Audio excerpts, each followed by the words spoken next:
शांति 15 अप्रैल 2026। बाबा की महावाक्य। मीठे बच्चे, तुम्हारा स्वधर्म शांत है। सच्ची शांति शांति धाम में मिल सकती है। यह बात सबको सुनानी है। स्वधर्म में रहना है। प्रश्न: कौन सी नॉलेज एक बाप के पास है जो अभी ही तुम पढ़ते हो? उत्तर: पाप और पुण्य की नॉलेज।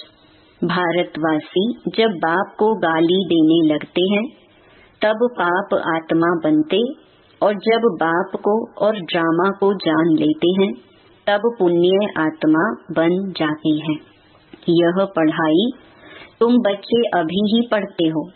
तुम जानते हो सबको सद्गति देने वाला एक ही बाप है। मनुष्य मनुष्य को सद्गति अर्थात मुक्ति, जीवन मुक्ति दे नहीं सकते। गीत: इस पाप की दुनिया से दूर कहीं ले चल। ओम शांति।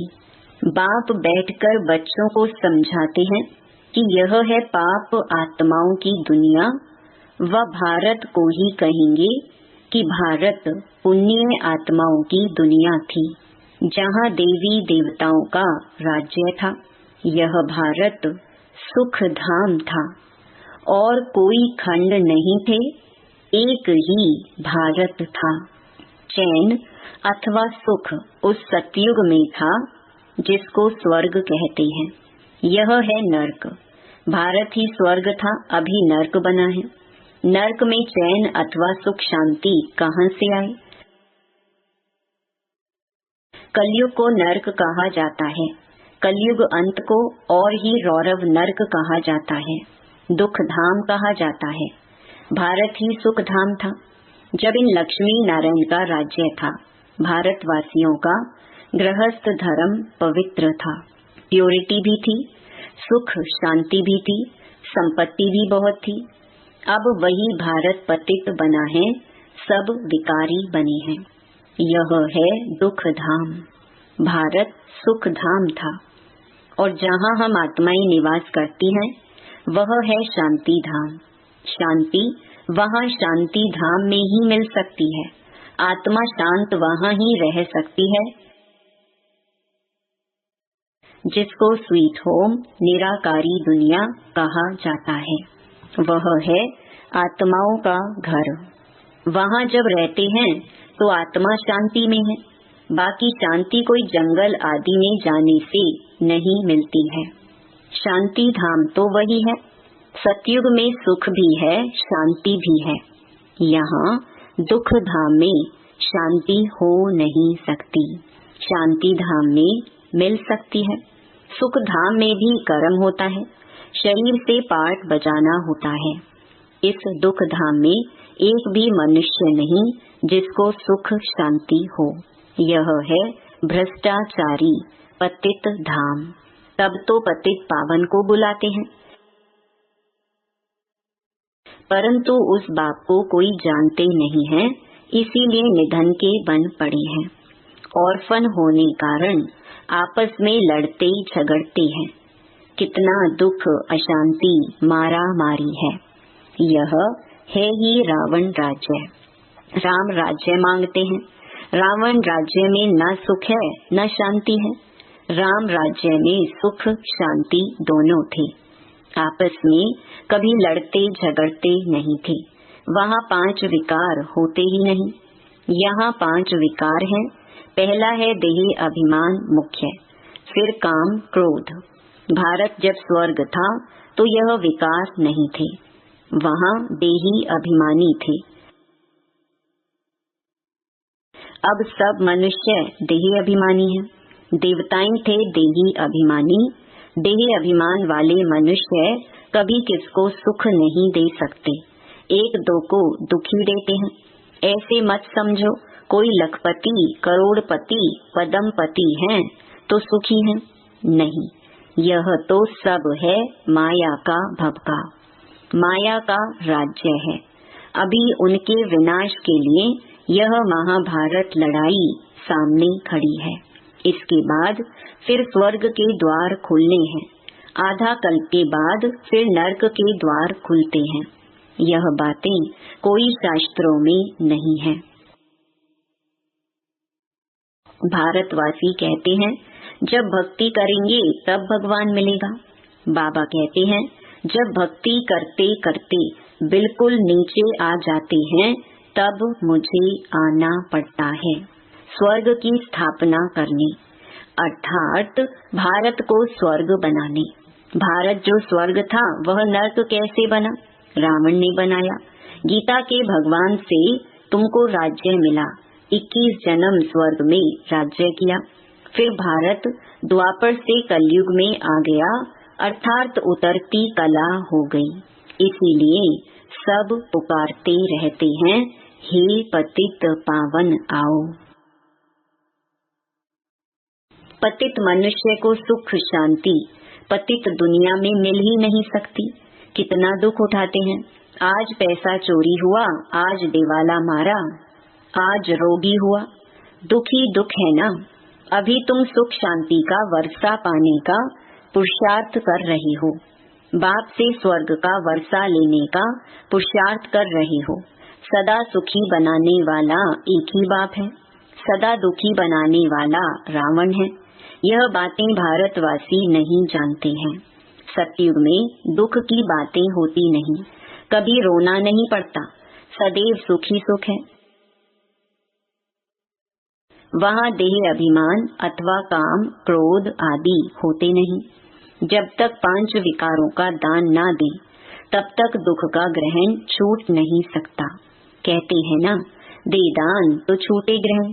इस समय सारे भारत को 5 विकारों का ग्रहण लगा हुआ है। जब तक यह 5 विकार का दान ना दे तब तक 16 कला संपूर्ण देवता बन ना सके।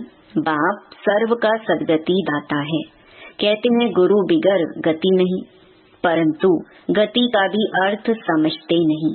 मनुष्य की गति सदगति माना मुक्ति, जीवन मुक्ति, सो तो बाप ही दे सकते हैं। इस समय सर्व की सदगति होनी है।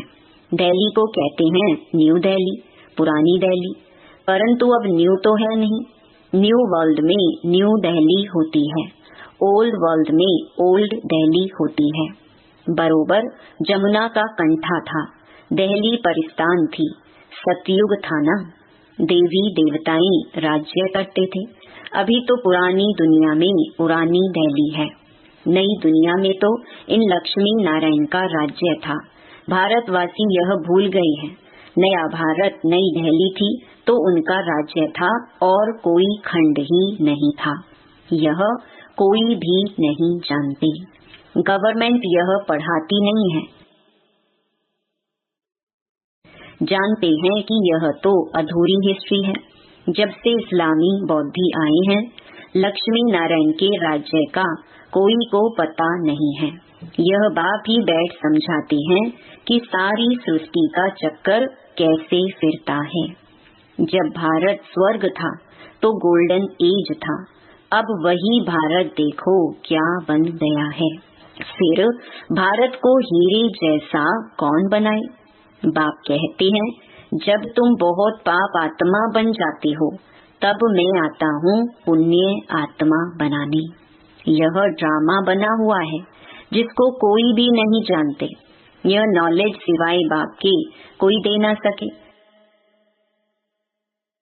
नॉलेजफुल बाप ही है, वह आकर पढ़ाते हैं। मनुष्य को कभी सदगति दे नहीं सकते। जब देवी देवता थे तो 1-2 को सुख देते थे, कोई भी बीमार रोगी नहीं होते थे। यहाँ तो सब रोगी हैं। अब बाप आए हैं फिर से स्वर्ग बनाने। बाप स्वर्ग बनाते हैं, रावण नरक बनाते हैं। यह खेल है जिसको कोई भी नहीं जानते हैं।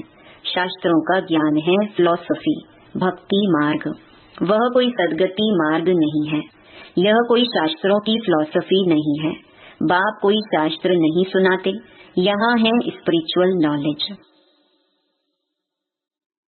बाप को स्पिरिचुअल फादर कहा जाता है। वह है आत्माओं का बाप। बाप कहते हैं मैं मनुष्य सृष्टि का बीज रूप हूँ, इसीलिए नॉलेजफुल हूँ। इस मनुष्य सृष्टि रूपी झाड़ की आयु कितनी है, कैसे वृद्धि को पाता है, फिर कैसे भक्ति मार्ग शुरू होता है, यह मैं जानता हूँ। तुम बच्चों को यह नॉलेज देकर स्वर्ग का मालिक बनाता हूँ, फिर तुम मालिक बन जाते हो। यह नॉलेज तुमको एक ही बार मिलती है, फिर गुम हो जाती है। फिर सतयुग त्रेता में इस नॉलेज की दरकार नहीं रहती।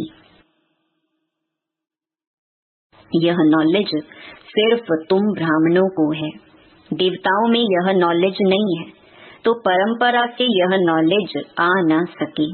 यह सिर्फ तुम बच्चों को एक ही बार मिलती है, जिससे तुम जीवन मुक्त बन जाते हो। बाप से वर्षा पाते हो, तुम्हारे पास बहुत आते हैं, बोलते हैं मन की शांति कैसे मिले, परंतु यह कहना भूल है। मन बुद्धि आत्मा के ऑर्गन्स हैं।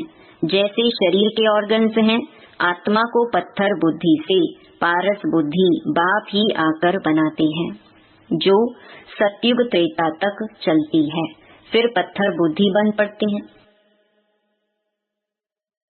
अभी फिर तुम पत्थर बुद्धि से पारस बुद्धि बनते हो।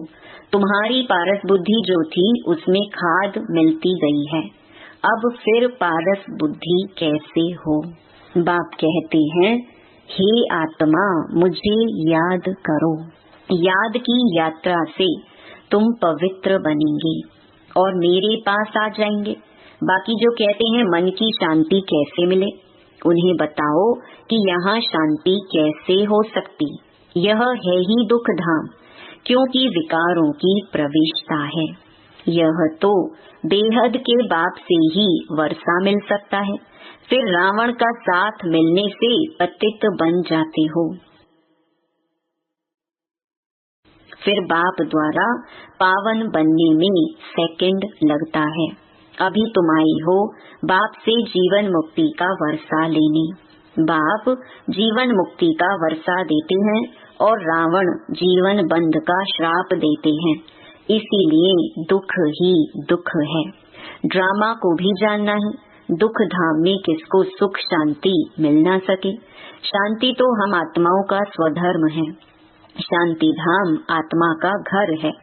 आत्मा कहती है हमारा स्वधर्म शांत है। यह शरीर बाजा नहीं बजाता है, बैठ जाता हूँ, परंतु कहाँ तक बैठे रहेंगे, कर्म तो करना ही है ना। जब तक मनुष्य ड्रामा को नहीं समझे तब तक दुखी रहते हैं। बाप कहते हैं मैं हूँ ही गरीब निवाज, यहाँ गरीब ही आएंगे। साहूकारों के लिए तो स्वर्ग यहाँ है, उन्हों की तकदीर में स्वर्ग के सुख है नहीं। बाप कहते हैं हम गरीब निवाज हैं, साहूकारों को गरीब और गरीबों को साहूकार बनाता हूँ। साहूकार इतना ऊंच पद पा नहीं सकते, क्योंकि यहाँ साहूकारों को नशा है। हाँ प्रजा में आ जाएंगे, स्वर्ग में तो जरूर आएंगे, परंतु ऊंच पद गरीब पाते हैं, गरीब साहूकार बन जाते हैं। उन्हें देह अभिमान है ना कि हम धनवान हैं, परंतु बाबा कहते यह धन माल सब मिट्टी में मिल जाना है, विनाश हो जाना है। देही अभिमानी बनने में बहुत मेहनत है। इस समय सब देही अभिमानी है, अभी तुमको देही अभिमानी बनना है। आत्मा कहती है हमने 84 जन्म पूरे किए, नाटक पूरा होता है, अब वापस जाना है। अभी कलयुग के अंत सतयुग के आदि का संगम है। बाप कहते हैं हर 5000 वर्ष बाद आता हूँ भारत को फिर से हीरे जैसा बनाने। यह हिस्ट्री ज्योग्राफी बाप ही बता सकते हैं। अच्छा, मीठे मीठे सिकी लधे बच्चों प्रति माता पिता बाप दादा का याद प्यार और गुड मॉर्निंग। रूहानी बाप की रूहानी बच्चों को नमस्ते। धारणा के लिए मुख्य सार। पहला, बाप से जीवन मुक्ति का वर्षा लेने के लिए पावन जरूर बनना है। ड्रामा की नॉलेज को बुद्धि में रख दुख धाम में रहते भी दुखों से मुक्त होना है। दूसरा, धन माल व साहूकारी का नशा छोड़ देही अभिमानी रहने का पुरुषार्थ करना है। वरदान, विकारों के वंश के अंश को भी समाप्त करने वाले सर्व समर्पण व ट्रस्टी भव। जो आईवेल के लिए पुराने संस्कारों की प्रॉपर्टी किनारे कर रख लेते हैं तो माया किसी न किसी रीति से पकड़ लेती है। पुराने रजिस्टर की छोटी सी टुकड़ी से भी पकड़ जाएंगे। माया बड़ी तेज है, उनकी कैचिंग पावर कोई कम नहीं है। इसीलिए विकारों के वंश के अंश को भी समाप्त करो। जरा भी किसी कोने में पुराने खजाने की निशानी न हो, इसको कहा जाता है सर्व समर्पण, ट्रस्टी व यज्ञ के स्नेही सहयोगी। स्लोगन, किसी की विशेषता के कारण उससे विशेष स्नेही हो जाना, ये भी लगाव है। ये अव्यक्त इशारे, महान बनने के लिए मधुरता और नम्रता का गुण धारण करो। मधुरता ही महानता है। इससे मन और मुख का कड़वापन समाप्त हो जाता है। क्रोध अग्नि शीतल हो जाती है। बाप दादा अपने हर बच्चे को शीतल देवता बनाना चाहते हैं। इसीलिए मधुरता के गुण को धारण करो। आपका मुखड़ा भी मीठा हो। मधुरता के गुण से भरपूर बनो। जो भी संपर्क में आए उसे मधुर बोल व शक्तिशाली दृष्टि से भरपूर करो। ओम शांति।